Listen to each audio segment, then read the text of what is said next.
Otto de Bismarck. Rarement personnage fut aussi diversement jugé qu'Otto de Bismarck. Profondément estimé et admiré par les uns, il fut détesté et craint par les autres.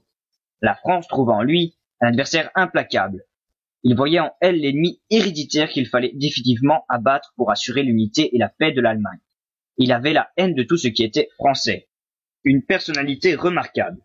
Physiquement, Bismarck est un colosse de 1,88 m. Au visage rude, aux yeux clairs, gros mangeur, fort buveur, sa vitalité est remarquable. Mais sa santé connaît à plusieurs reprises de sérieuses alertes. Parfois irritable et coléreux, il est ordinairement courtois, homme du monde et charmeur. D'une nature nerveuse, impulsive, capable de franchir brutale, de violence même, il possède cependant un esprit lucide, pratique, opportuniste, toujours prêt à s'adapter à la réalité. Pour lui, la valeur suprême est son pays, la Prusse. Ses souverains, qu'il servira toute sa vie. Le contraindront, mais ne sauront guère se passer de lui. Sa vie. Otto Édouard de Bismarck est né à Schnolleson le 1er avril 1815 d'une famille appartenant à une vieille aristocratie terrienne. C'est typiquement une famille de Junker, noble prussien conservateur fanatique, dévoué au roi. Violemment anti-français, Bismarck ne devait pas vivre à Schnolleson. En effet, l'année suivant sa naissance, ses parents s'installent en Poméranie, à Kniefhof, où ils ont hérité d'une grande propriété. Le petit garçon grandit librement dans les domaines campagnards, courant les champs et les étables. Mais bientôt, sa mère, trop occupée par sa vie mondaine, décide, malgré son affection pour son fils, de confier le jeune Otto au maître d'un pensionnat à la mode. Bismarck, à l'âge de 6 ans, est envoyé à l'institution Pallmann, où les élèves reçoivent une éducation très spartiate. À 12 ans, il entre au gymnase, puis vers ses 17 ans, après de bonnes études secondaires, il va à l'université de Gießen pour étudier le droit. Il y mène la vie bruyante et gaie des étudiants allemands, se rendant vite célèbre par ses farces et buveries, sa grande habileté à manier le rapier et le pistolet dans des duels alors fort en honneur dans les universités allemandes. En 1933, il quitte Gießen pour l'université de Berlin, où il travaille assidûment. En 1938, faute de pouvoir se diriger vers la diplomatie, comme le dirigeait sa mère, il entre dans l'administration, puis, en 1838, fait un court passage dans l'armée. Mais avide de liberté, il quitte bientôt son poste et vient gérer les domaines paternels de Kniefhof. Il y mène sa vie habituelle de grand propriétaire terrien. Chasse, chevauchée, festin. Tout en se livrant à des sérieuses lectures historiques et philosophiques. Député, ambassadeur, puis ministre. La vie de Bismarck s'identifie en grande partie avec la création de l'unité allemande autour de la Prusse. Son activité politique commence en 1847, quand il est envoyé un peu par hasard au Lungstorf Uni, assemblée de divers États provinciaux de Prusse, qui est réunie à Berlin par le roi Frédéric Guillaume IV. Bismarck s'y fait rapidement remarquer pour son orgueil d'aristocrate, son nationalisme et son dédain pour la démocratie. En 1851, il est envoyé comme délégué prussien à la Diète de Francfort. Il apparaît dès lors comme l'adversaire déterminé de l'Autriche, estimant qu'en Allemagne, il n'y a pas de place pour deux.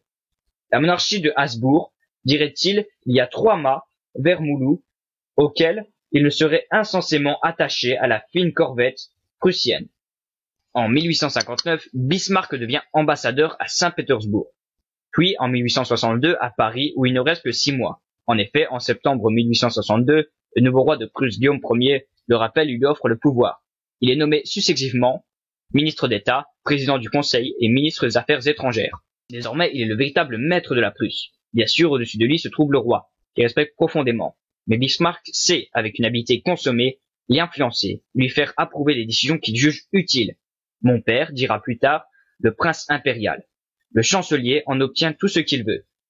Parfois, cependant, se produisant des heures dramatiques, si le roi ne veut pas céder, Bismarck présente sa démission, et le souverain donne aussitôt satisfaction à son terrible interlocuteur. Le chancelier doit également souvent lutter contre l'opposition des ministres, des ambassadeurs du Parlement prussien, et même contre la reine Augusta, qui lui est hostile, tantôt par la force, tantôt par la diplomatie, et sait venir à bout de ses adversaires, pour réaliser son grand projet, l'unité totale de l'Allemagne autour de la Prusse. Après avoir doté la Prusse d'une armée puissante et bien entraînée grâce à l'aide du ministre de la guerre, Roon, et du chef d'état-major, Moltke, il se consacre à la préparation de son premier projet, chasser l'Autriche d'Allemagne.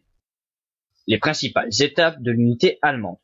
Bismarck commence par isoler diplomatiquement l'Autriche, d'abord en se rapprochant de la Russie, et en compromettant l'Autriche dans une guerre contre le Danemark. La Prusse signe en outre un traité d'alliance avec l'Italie et Bismarck rencontrant Napoléon III à Biarritz obtient de ce dernier la promesse de la neutralité française. En juin 1866, l'acte décisif se joue.